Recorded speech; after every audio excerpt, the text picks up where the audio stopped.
এই যে electronic print media এবং এখন যে জনপ্রিয় ডিজিটাল প্ল্যাটফর্মে যেটা মাল্টিমিডিয়া, এই সাংবাদিক ভাইরা এবং বোনেরা কিন্তু আমাদেরকে এই যে ফ্যাসিস্ট হাসিনা বিরোধী আন্দোলন, দুর্যোগ দুঃসময়ে আমাদের এই প্রত্যেকটি প্রোগ্রামকে তারা কভার করেছেন।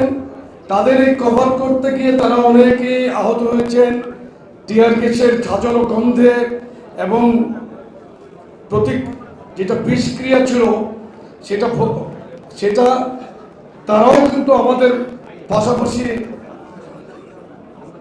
অনেক রিস্ক নিয়ে ঝুঁকি নিয়ে আমাদের জন্য এই প্রোগ্রামগুলো কভার করতেন। এটা এই কারণে বলছি যে আপনারা যারা এখন হয়তো ডিজিটাল প্ল্যাটফর্মে রিকগনাইজড বা নন রিকগনাইজড অনেক প্ল্যাটফর্ম আছে, তাদের ভিড়ে হয়তো আমাদের নেতাকর্মীরা অনেক সময় তাদেরকে চিনতে পারে না কিংবা না চেনার কারণে একটু বিশৃঙ্খলা হয়। এই জন্য আমি নেতাকর্মীদের প্রতি একটি নির্দেশনা দিচ্ছি, আগামী দিনের নির্বাচনকালীন সময় পর্যন্ত না, সব সময়ের জন্য সাংবাদিক ভাই বোনেরা যারা দায়িত্ব পালন করেন তাদের মাধ্যমে কিন্তু আমাদের এই প্রচারটা হয়।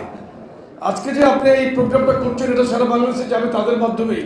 সুতরাং তাদেরকে যথাযথ সম্মান দিয়ে কিন্তু আমরা সবসময় তাদের জন্য আমাদের স্থান রাখার চেষ্টা করি। সেটা জনসভা হোক, বড় বৃহৎ সমাবেশ হোক কিংবা ঘরোয়া প্রোগ্রাম হোক, আমরা তাদেরকে কিন্তু সেই মূল্যায়নটা করার চেষ্টা করি। আমি একটি ব্যক্তিগত অভিজ্ঞতার কথা বলি। 7ই ডিসেম্বর যখন বিএনপি অফিসে হাসিনার পুলিশ বাহিনী হামলা করলো, 7ই ডিসেম্বর 2023-এ 22 কিংবা 23-এ আমরা এখানে 8 জনের মধ্যে পড়লাম, অনেকে বাড়ির বিষয়ে আটকে পড়লো। আমাদের মাননীয় যুবদলের 2 ছেলে আহত হয়েছিল, একজন হাবিব ধানমন্ডির এবং আলমগীর সেলিম লালবাগ থানার কনভেনার ছিল।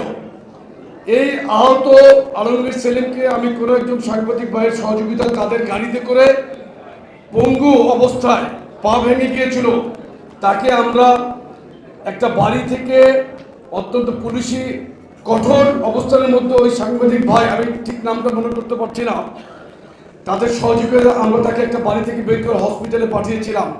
আমি ওই অজানা আজকের এই প্রোগ্রাম থেকে ধন্যবাদ জানাই।